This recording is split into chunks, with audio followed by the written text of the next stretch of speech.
Al Muslimun TV.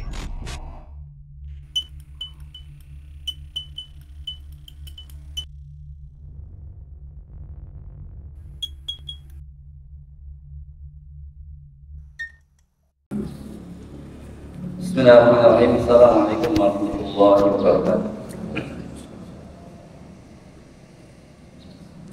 Innal hamdalillah nahmaduhu wa nasta'inuhu wa nastaghfiruh wa na'udzu billahi min shururi anfusina wa min sayyiati a'malina.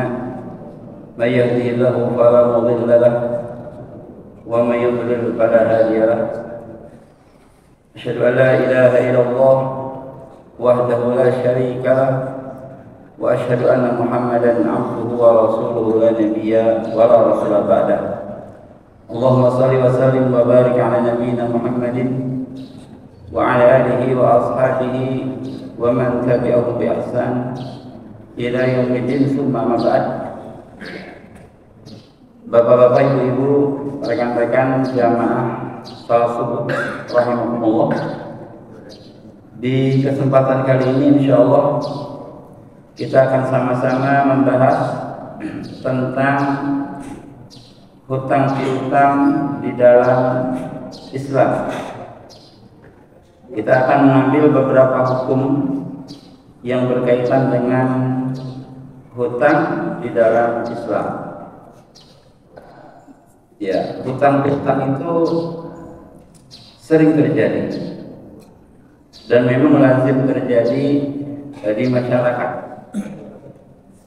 Tetapi kita sebagai kaum muslimin ini pun harus berhati-hati bahwa hutang ini bisa menjadi perkara yang sangat membahayakan untuk keselamatan dan kebahagiaan kita di dunia dan juga di akhirat. Maka Islam tidak menganjurkan seseorang berhutang kecuali sangat membutuhkan sekali, dan sangat menganjurkan kaum muslimin untuk memberikan hutang bagi mereka yang sangat membutuhkan dengan niat untuk menolong karena Allah Subhanahu wa taala, bukan untuk mengambil keuntungan duniawi. Sebab kalau kita memberi hutang kepada orang lain dengan tujuan mengambil keuntungan duniawi, maka itu bukan hutang yang terpuji, bahkan itu menjadi tercela. Ada sebuah hadis yang diriwayatkan oleh Imam At-Tirmidzi dari Jalur Tsauban radhiyallahu anhu bahwa Nabi sallallahu alaihi wasallam bersabda, "Man faraqa ar-ruhu al-jasada wa huwa bari'un min thalath dakhala al-jannah." Siapapun yang ketika ruhnya berpisah dari jasad atau wafat ya, meninggal dunia, dan dia terbebas dari 3 hal, maka dia akan masuk ke dalam surga. Al-kibru wad-dainu wal-ghulul.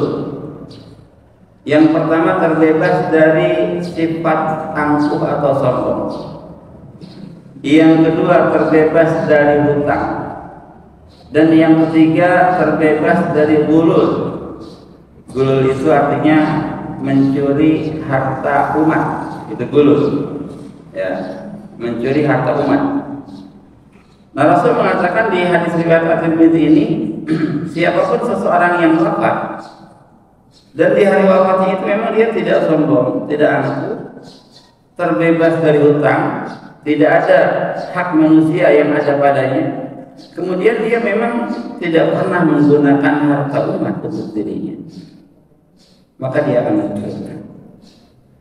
Artinya, kalau ada orang meninggal kemudian masih terikat hutang, atau bahkan kalau dia berhutang untuk melenyapkan harta orang lain, ini dosa besar. Ya, ini dosa besar. Pasti ada perhitungannya di sisi Allah Azza wa Jalla. Kalau dosa itu antara hamba dengan Allah, itu bisa saja Allah Azza wa Jalla langsung hapuskan, karena Allah Maha Rahman, Maha Rahim. Seseorang mungkin di bulan Ramadan sengaja tidak puasa, itu tidak ada hak orang lain yang diambil oleh orang tersebut, tetapi dia berdosa langsung kepada Allah. Ini bisa saja langsung Allah hapuskan dosanya karena Allah Rahman, Allah Rahim. Tapi kalau hak orang lain, kita sengaja meminjam harta orang lain yang tujuannya sengaja untuk tidak mengembalikan, ini pasti dituntut di akhirat nanti. Ya. Sebab ini berkaitan dengan hak Bani Adam.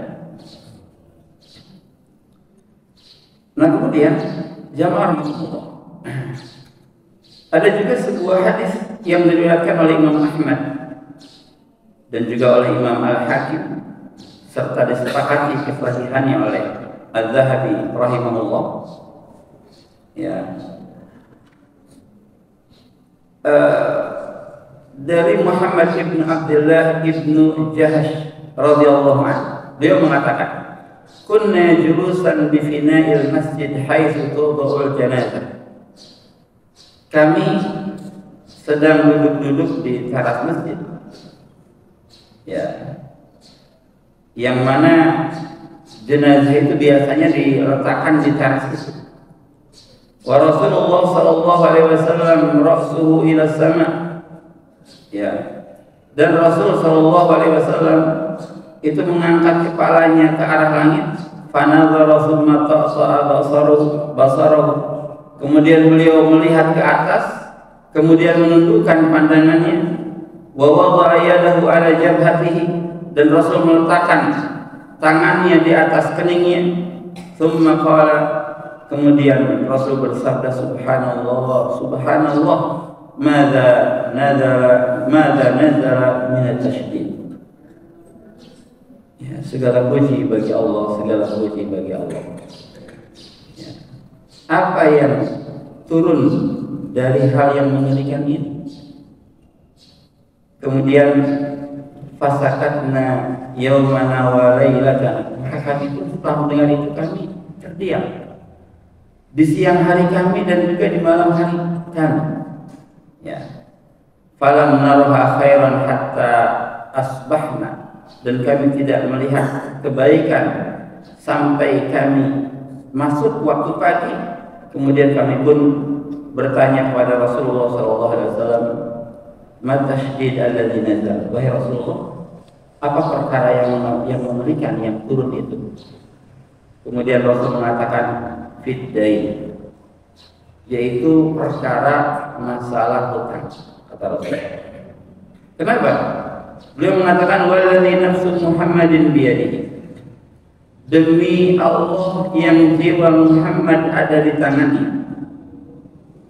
Ya, bersumpah dengan tangan Allah, dan ini boleh bersumpah dengan salah satu sifat Allah, atau bersumpah dengan nama Allah itu boleh. Wallahi, demi Allah. Ya, dan kita seorang muslim tidak boleh bersumpah dengan selain Allah, itu haram. Tapi kalau Allah boleh bersumpah dengan apapun.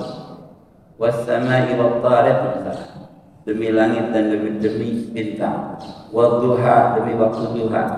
Wal asri, demi waktu, demi masa, itu boleh. Kalau Allah Azza wa Jalla boleh bersumpah dengan apapun.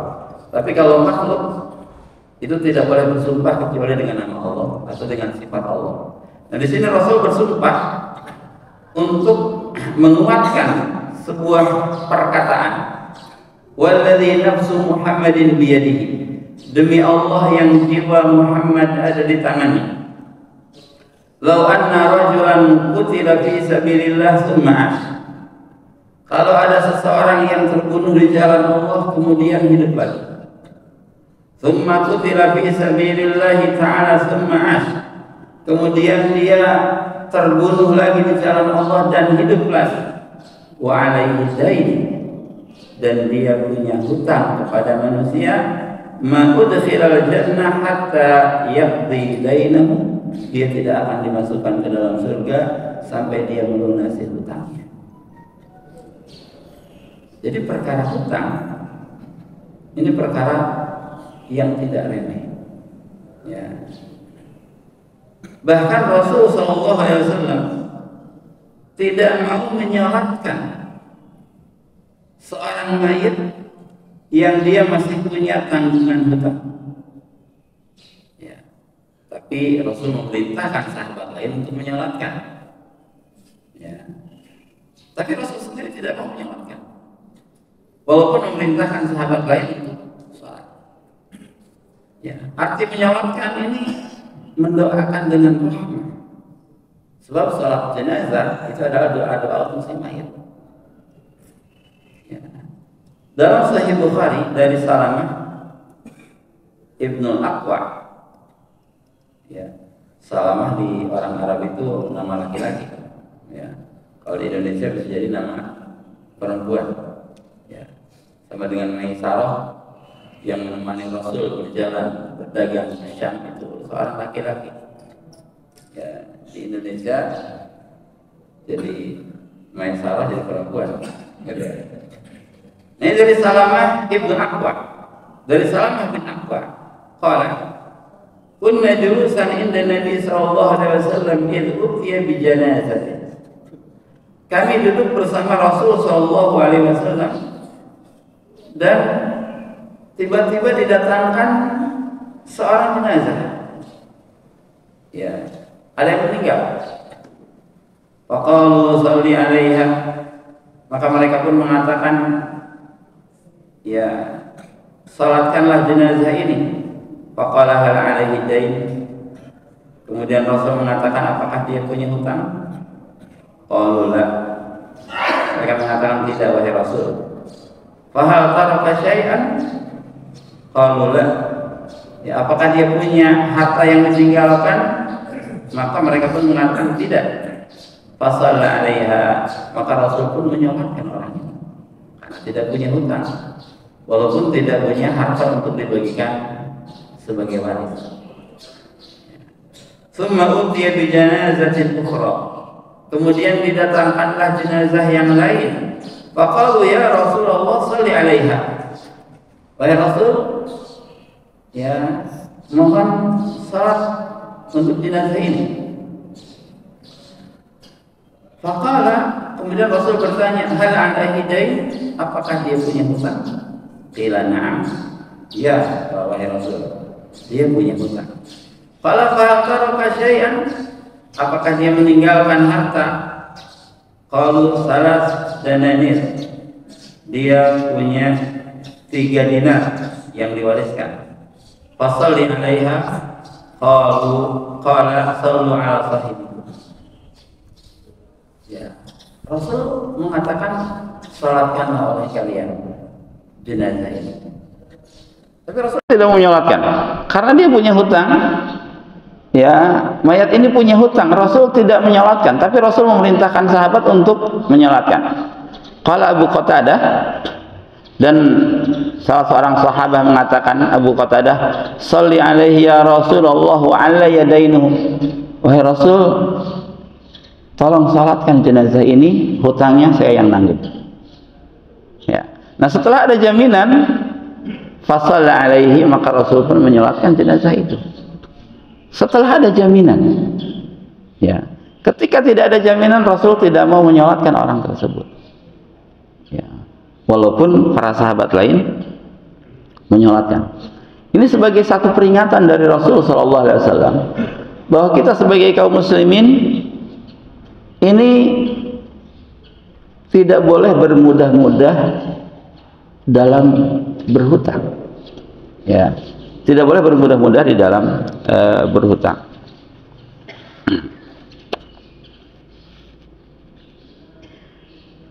Nah, ketika Rasul Shallallahu Alaihi Wasallam mendapatkan banyak harta, ya, maka Rasul Shallallahu Alaihi Wasallam bersabda, "Ana aula bil mu'minina min anfusihim, faman tufiya minal mu'min fataraka dainan fa'alla yaqda'uhu." Saya lebih berhak untuk menyayangi kaum muslimin. Siapapun di antara kaum muslimin yang meninggal dunia dan dia punya hutang, maka saya akan menanggungnya. Artinya jamaah rahimakumullah, kalau ada di antara kita seorang muslim yang memang sulit dalam kehidupan dan dia banyak hutang, maka harta umat itu sebaiknya digunakan untuk membantu si mayit tersebut untuk melunaskan hutangnya. Ya, sebagai bentuk ta'awun, menyelamatkan si mayat. Wa man taraka malan faliwarasatihi, tetapi kalau mayit itu meninggalkan harta warisan maka untuk ahli warisnya. Ini kebaikan Rasulullah sallallahu alaihi wasallam. Nah, kemudian jamaah rahimakumullah, di tengah-tengah masyarakat kita terkadang ada seorang muslim yang sangat fakir, tidak punya harta. Di waktu pagi, mungkin kita pun di antara kita mungkin ya pernah merasakan ini. Kita pernah merasakan tidak punya harta. Beras sudah habis, ada anak di rumah, mungkin tidak punya minyak tanah dulu, zaman dulu ya, bukan gas lagi, tidak punya minyak tanah, bayaran sekolah sudah harus dibayar, bahkan listrik di rumah sudah mati. Maka seseorang akan kebingungan, ya, akan kebingungan. Mungkin dia akan jalan keluar rumah tanpa tujuan. Untuk apa jalan itu? Ya, akhirnya dia akan melihat ke kanan ke kiri, adakah seorang tetangga yang baik? Adakah seorang kawan yang akan menolong saya? Adakah seorang muslim yang dermawan, yang baik hatinya, meminjamkan harta kepada saya? Akhirnya dia akan mencari pinjaman. Nggak mau mencuri, tapi mencari pinjaman. Ya. Nah, ketika itulah jika ada seorang muslim yang mengetahui kondisi saudaranya, maka sangat dianjurkan untuk meminjamkannya. Ya, untuk meminjamkannya. Dan meminjamkan harta dalam Islam itu satu ibadah yang sangat besar. Maka Rasulullah SAW bersabda, "Wallahi fi aunil abdi ma kana al-abdu fi auni akhihi." Allah Subhanahu wa taala akan menolong seorang hamba selama hamba tersebut menolong saudaranya. Kita menolong orang yang membutuhkan dengan harapan Allah menolong kita. Ya. Dan memang kita sangat butuh dengan pertolongan Allah. Di dunia kita apalagi di akhirat nanti. Maka kalau ada saudara yang membutuhkan, kita pinjamkan. Ya, agar kita mendapatkan pertolongan dari Allah Subhanahu wa taala. Ini fadlu iqrad al-muhtaj. Fadilah atau keutamaan meminjamkan kepada orang yang sangat membutuhkan. Ya. Bahkan terkadang meminjamkan itu jauh lebih besar pahalanya daripada langsung memberikan hadiah terkadang. Kenapa? Karena kalau kita memberikan hadiah kepada seseorang, memberikan sedekah kepada seseorang, bisa jadi di saat itu orang tersebut sedang tidak membutuhkan. Tapi kalau orang yang meminjam, itu bisa dipastikan dia memang sangat membutuhkan. Maka dia meminjam. Ya. Ada kabar gembira juga dari sebuah hadis yang diriwayatkan oleh Imam At-Tirmidzi dan dikatakan hasan sahih dari Al-Barra ibnu Azib. Dia mengatakan, aku mendengar Rasulullah sallallahu alaihi wasallam bersabda, "Man manaha manihata waraqin aw manihata labanin aw ahda ziqaqan fahuwa ka'itaq nasamah." Siapapun yang meminjamkan perak ya sekarang rupiah lah, meminjamkan rupiah, atau meminjamkan kambing kepada orang yang membutuhkan untuk diambil susunya, dibalikin lagi kambingnya, ya, dipinjamkan, atau dia memberikan petunjuk kepada orang yang tersesat di jalan, atau menuntun orang yang buta, ya, menuntunkan orang yang buta, maka kata Rasulullah, orang tersebut seperti orang yang sudah membebaskan manusia dari perbudakan. Nah, apa balasan dari Allah orang yang membebaskan budak itu? Maka Rasul mengatakan di hadis yang lain, "Man a'taqa raqabatan a'taqallahu bi kulli udwin minha udwan minhu minan nar." Siapa yang membebaskan seorang budak, maka Allah Subhanahu wa taala akan membebaskan ya dirinya dari seluruh anggota tubuh yang dibebaskannya itu dari api neraka. Jadi kalau budak yang dibebaskan itu budak yang sempurna. Ya, ada kepalanya, ada tangannya, ada kakinya. Dibebaskan, maka seluruh kepala, tangan, kaki yang membebaskan itu akan dibebaskan oleh Allah Azza wa Jalla dari api neraka. Nah, sama orang yang meminjamkan orang yang butuh juga. Ya. Orang yang meminjamkan orang yang butuh ini pun akan dibebaskan oleh Allah Subhanahu wa taala dari api neraka. Jamaah rahimakumullah. Terkadang ada seorang muslim yang meminjam harta kepada kita. Dan dalam pinjam meminjam tentu harus ada batas waktu. Misalkan pinjam 1 juta rupiah sampai 1 bulan. Ya. Misalkan dia minjam di tanggal 30 September dan dia nanti akan membayarnya di akhir bulan Oktober. Ketika di akhir bulan Oktober ya dipinjamkanlah 1 juta rupiah, datang akhir bulan ternyata orang yang meminjamkan tadi sedang kesulitan, belum mampu mengembalikan 1 juta itu. Ya, belum mampu mengembalikan 1 juta. Dan orang yang meminjamkan tadi itu pun datang ke rumahnya untuk mengambil haknya tersebut. Dan dia sedang membutuhkan.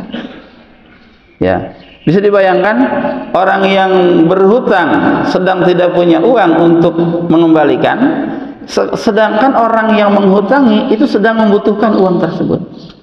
Bagaimana jadinya itu? Maka orang yang berhutang tadi akan sangat merasa malu sekali. Kacau pikirannya. Hatinya kacau. Dia tidak akan tenang di malam hari, tidak akan riang di siang hari. Dipastikan seperti itu. Ya, dipastikan seperti itu. Nah, kondisi seperti inilah kondisi kacau balau yang Rasul Shallallahu Alaihi Wasallam senantiasa berdoa kepada Allah Subhanahu Wa Taala. Dalam doanya Rasul mengatakan, Allahumma inni a'udzubika min dhala'id dain wa ghalabatir rijal. Ya Allah, aku berlindung kepadamu dari lilitan hutang dan juga dari ya dikalahkan oleh seseorang atau dilemahkan oleh seseorang. Maksud dilemahkan oleh seseorang itu kondisi seperti ini. Kondisi kita berhutang, sedangkan orang yang menghutangi memaksa untuk menagihnya. Ini kita pertama dililit oleh hutang, yang kedua dikalahkan. Sebab memang kondisi kita lemah. Kondisi kita kondisi yang berhutang. Ya. Pikiran kita akan kacau. Tidak akan senang. Ya. Tidur pun tidak akan nyenyak. Ya, karena kondisi yang sangat lemah. Kita bisa bayangkan kondisi orang tersebut. Ya, punya hutang, tidak punya uang untuk mengembalikan, sedangkan orang pemilik hutang menagihnya. Nah, tiba-tiba si pemilik hutang ini datang kepadanya, ini di kondisi yang lain, dan ternyata bertanya, saya mau mengambil harta saya 5 juta yang Anda pinjam setengah tahun yang lalu. Ini kondisi yang lain. Ketika datang ternyata orang tersebut tidak punya uang, ya, pekerjaannya bangkrut, mungkin belum ada untung. Ya, ketika itu kalau orang yang menghutangi ya mengatakan, baik, saya tangguhkan hutang Anda tahun depan, ini orang tersebut akan mendapatkan pahala yang besar dari Allah Azza wa Jalla. Ya. Jadi ada fadilah dalam Islam ketika memudahkan orang yang berhutang dengan cara menangguhkan pembayarannya. Itu akan mendapatkan pahala besar. Atau mungkin saya relakan hutang ini menjadi milik Anda, tidak usah bayar. Maka kondisi orang tersebut yang tadinya sedih akan langsung menjadi gembira, yang tadinya sempit akan langsung menjadi lapang. Saya yakin seperti itu. Dan dia pun pasti akan sangat menghormati orang yang menghutanginya tadi dan akan mendoakan kebaikan-kebaikan. Kalau dia punya akhlak sedikit saja dalam Islam, dia akan mendoakannya. Dia akan berterima kasih. Dan tentu kebahagiaan orang yang membebaskan hutang itu akan lebih besar bahagia daripada orang yang bahagia dibebaskan hutangnya. Sebab kalau kita bersedekah, ya, karena Allah Subhanahu wa taala, kita membebaskan hutang orang lain karena Allah Subhanahu wa taala, maka Allah pun akan meletakkan kebahagiaan di dalam hati kita. Dan itu tentu dirasakan oleh bapak-bapak, ibu-ibu yang pernah membantu orang kesulitan. Seperti apa bahagia orang yang membantu orang yang mendapatkan kesulitan? Itu langsung Allah bayar tunai. Dan juga ada kabar gembira dari Allah Subhanahu wa taala, dari Rasulullah sallallahu alaihi wasallam, orang yang melapangkan kesempitan orang lain, ya, orang yang mampu mengubah kesedihan menjadi bahagia, langsung dirubah dalam menit itu juga, ya, karena hutangnya dibebaskan. Ini ada kabar gembira dari Rasulullah sallallahu alaihi wasallam, ya, hadis yang diriwayatkan oleh Imam Muslim dari Abu Qatadah bahwa Rasulullah sallallahu alaihi wasallam bersabda, "Man sarrahu ayyunjiyahu Allahu min kurabi yaumil qiyamah falyunaffis an mu'sirin aw yadha anhu."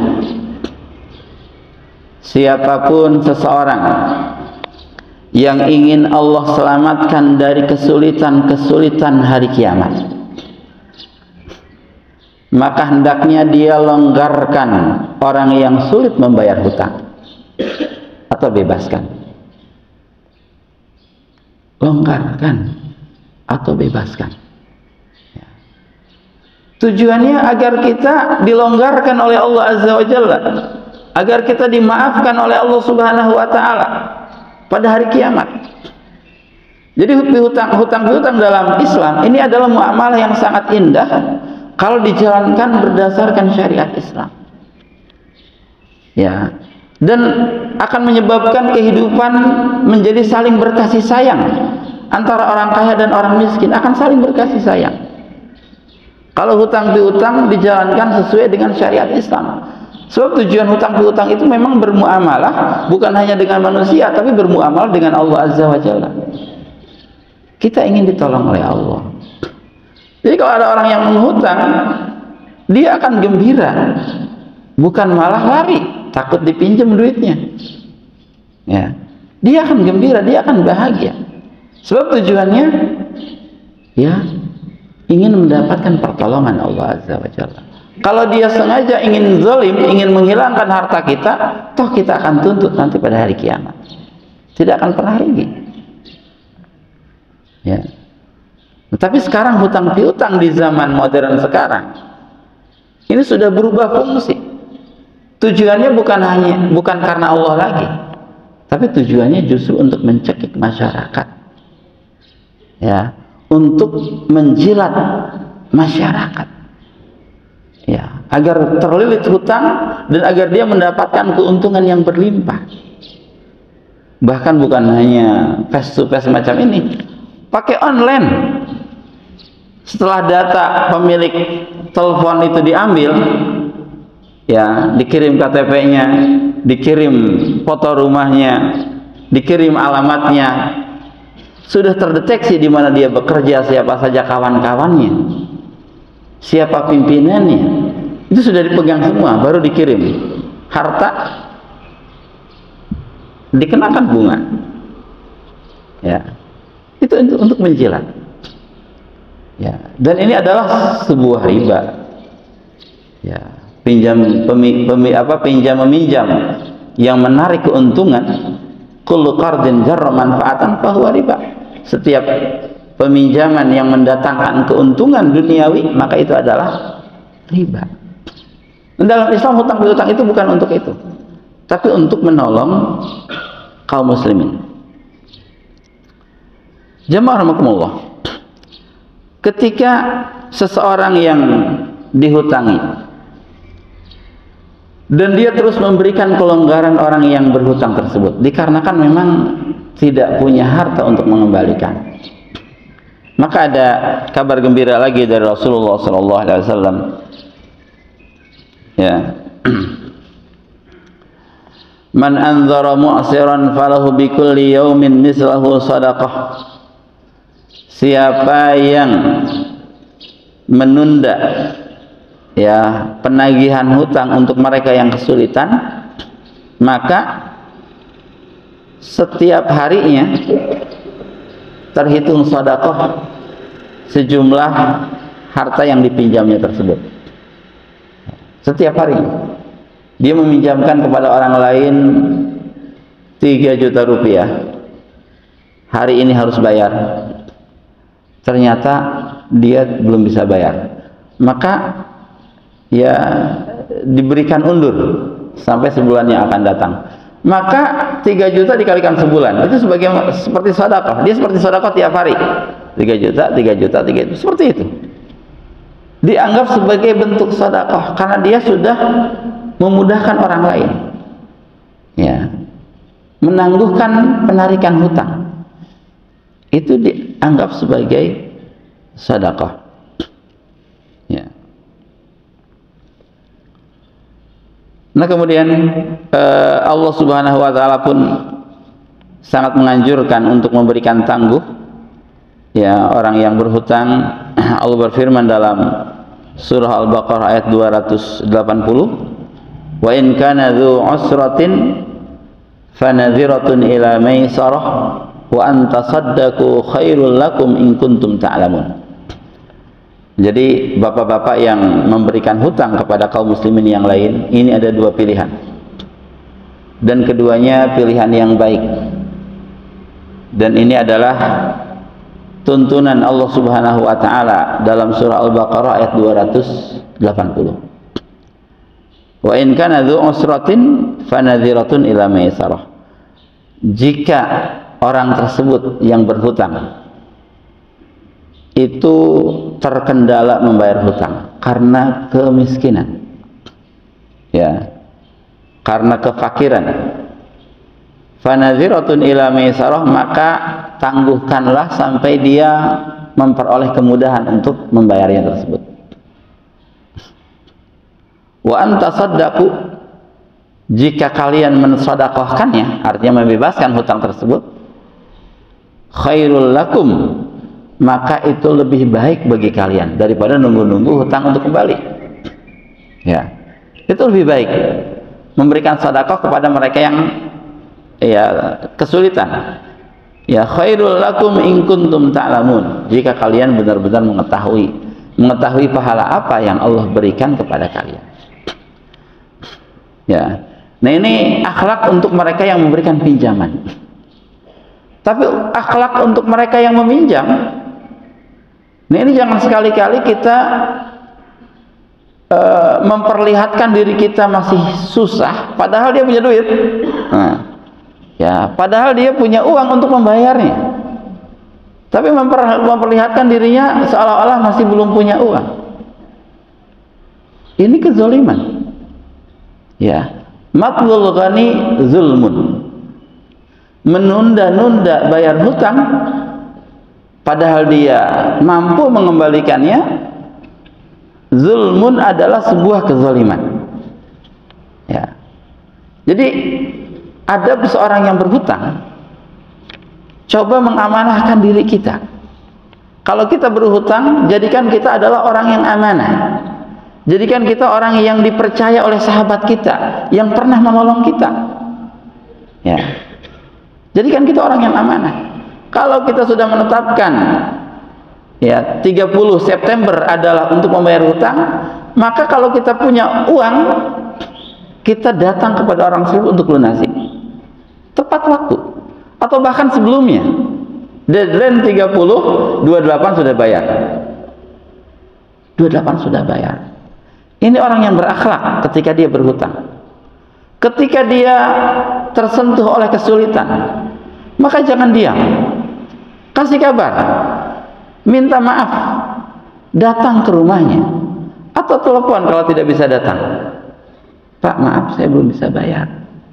Mohon untuk ditangguhkan. Saya yakin orang tersebut juga akan memberikan penangguhan. Ketika semuanya punya akhlak, ya, ketika semuanya punya akhlak, maka ini akan menjadi satu komunitas yang saling mencintai, ya.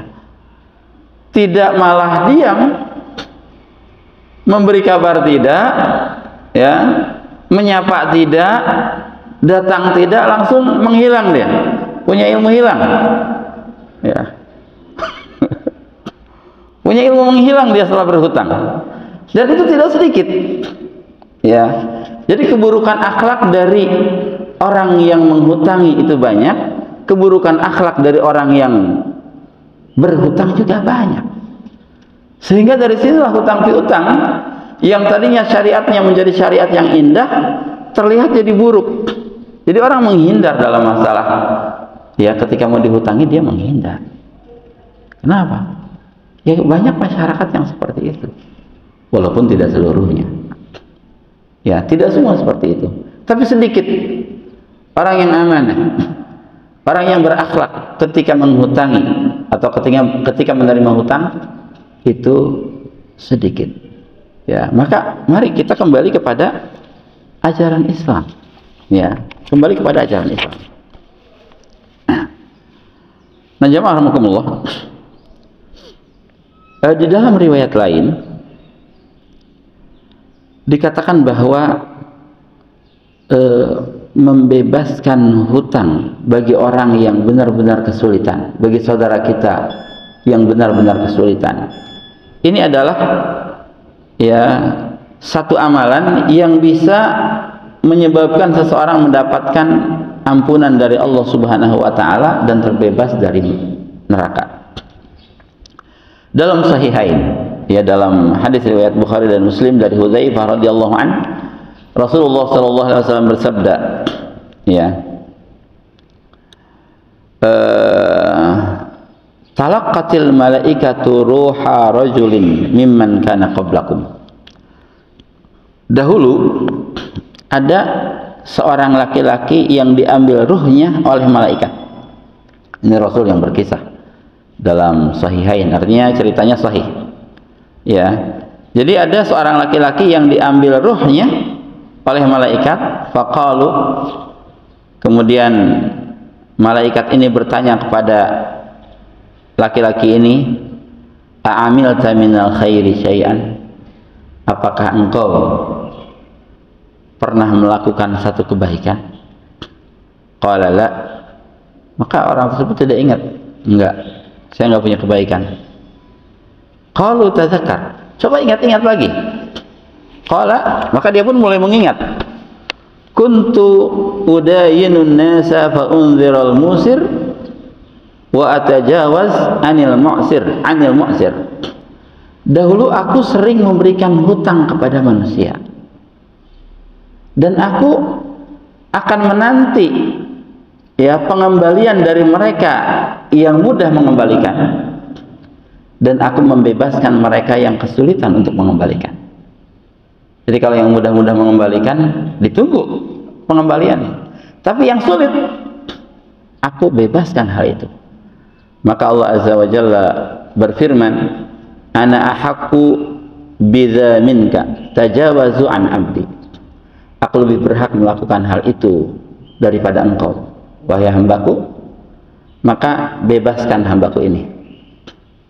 Bebaskan dari neraka, karena dia membebaskan kesulitan orang lain, ya. Yang terakhir, jamaah rahimakumullah, ketika kita terlilit hutang, ya, bahkan mungkin sampai ratusan juta rupiah, ya, tidak sedikit orang yang terlilit hutang, bahkan sampai miliaran. Ada orang-orang yang terlilit hutang sampai seperti itu. maka jujurkan dalam hati kita untuk mengembalikan hutang tersebut. Pertama itu, ya, jujurkan hati kita untuk mengembalikan hutang tersebut. Jangan lari. Ya.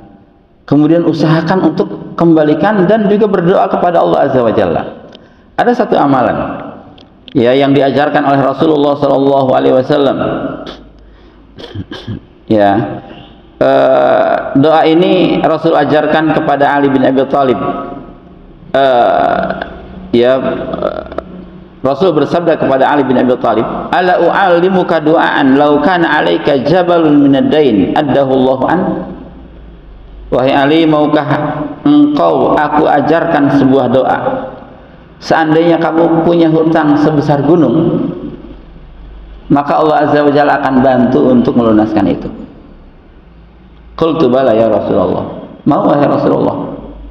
Maka Rasul mengajarkan, Allahumma kfini bihalalika an haramik wa aghnini bifadlika amman siwa. Ya Allah, cukupkanlah aku dengan hal-hal yang halal darimu sehingga aku terhindar dari hal-hal yang haram, dan jadikanlah aku cukup dengan fadilahmu, jadikanlah aku kaya dengan fadilahmu dan tidak membutuhkan siapapun selain. Nah, ini doa ini kalau dibaca oleh orang yang punya hutang dan terus menerus, serta yakin Allah akan membantu sebesar apapun hutangnya, maka insya Allah Allah akan memudahkan. Wallahu a'lam. Jamaah rahmatullah, sudah syuruk juga, mohon maaf atas segala kekurangan. Kalau ada yang menambahkan atau menanyakan, saya persilahkan.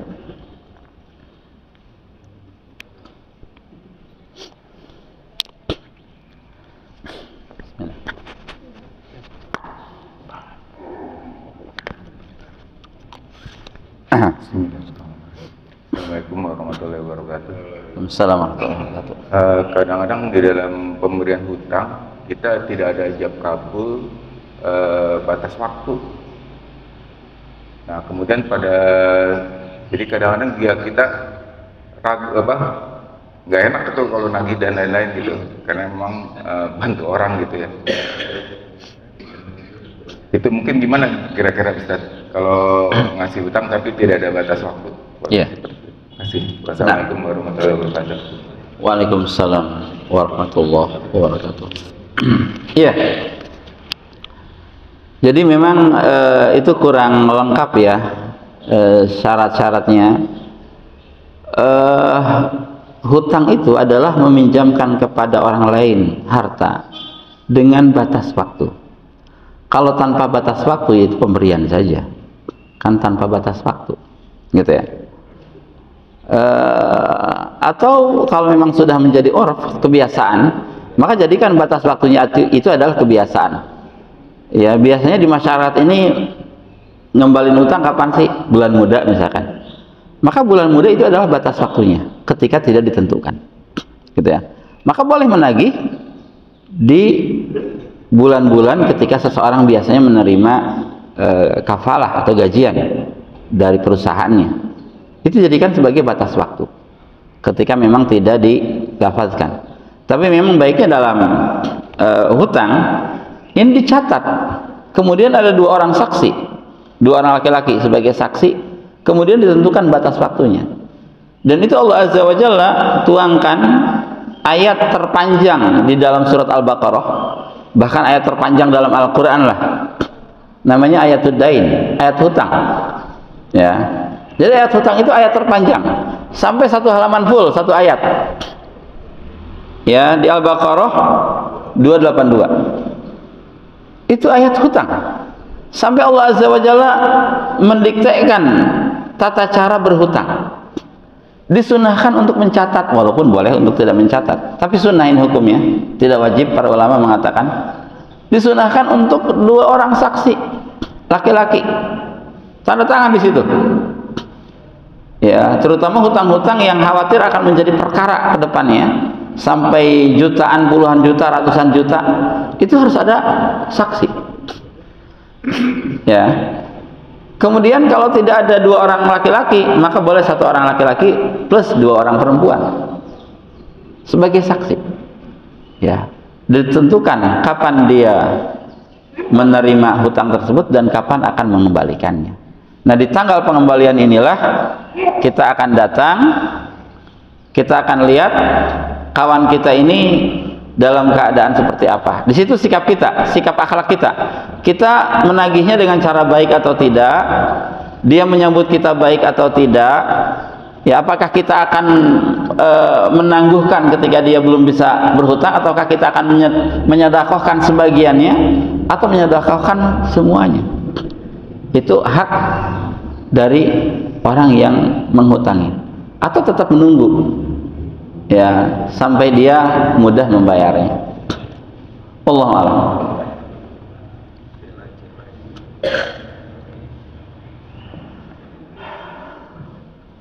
Ya, Pak.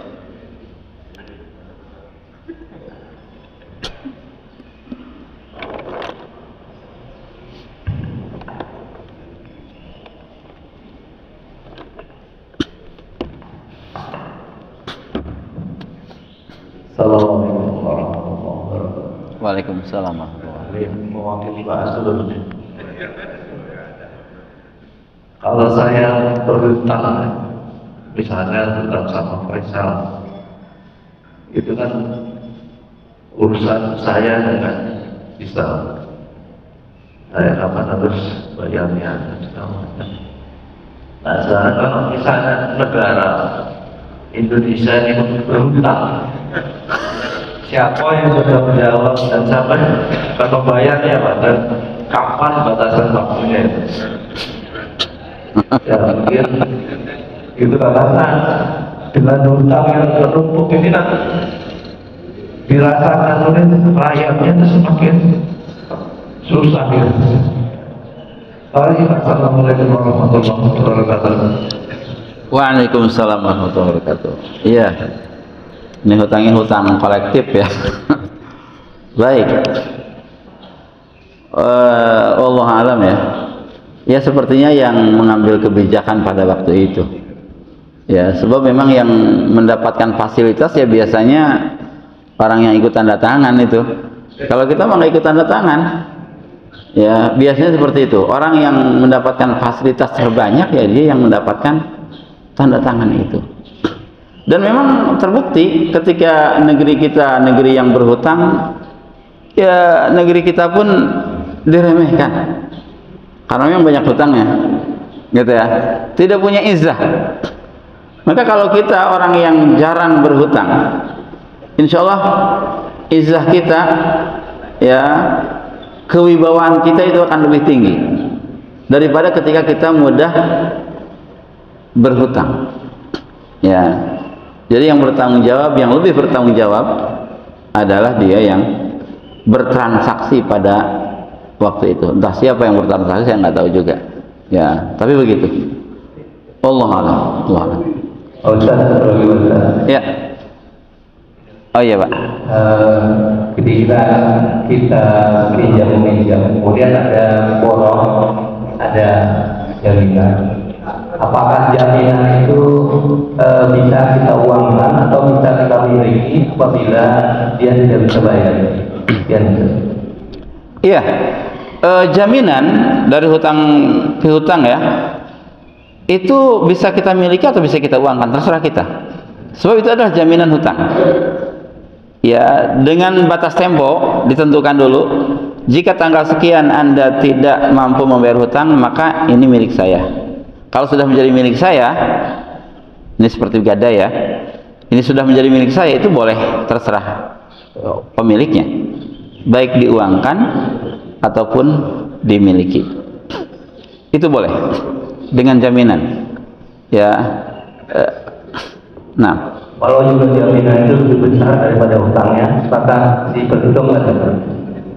Iya, ketika jaminan tersebut lebih besar daripada hutangnya, lebih besar jadi kalau dengan kerelaannya tidak apa-apa ya. Tapi kalau kita berakhlak ternyata dijual lebih mahal, kalau kita berakhlak kita kembalikan sebagiannya ya.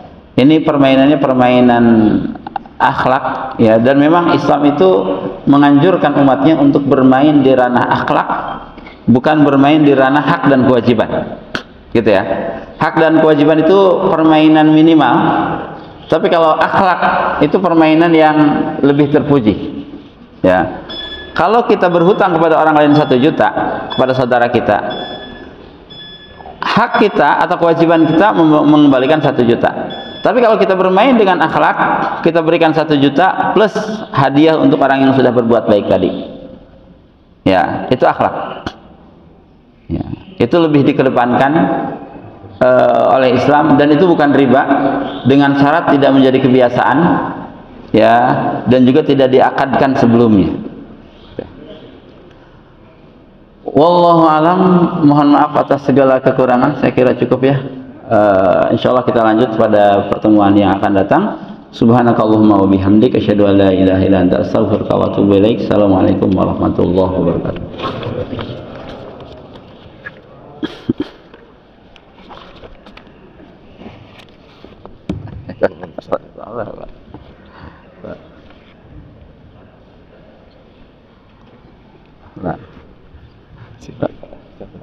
Sama-sama, Pak. Masih Pak Ustaz. Sama-sama, Pak. Masih. Sama-sama. Afwan ya. Masih Pak Ustaz. Sama-sama, Pak.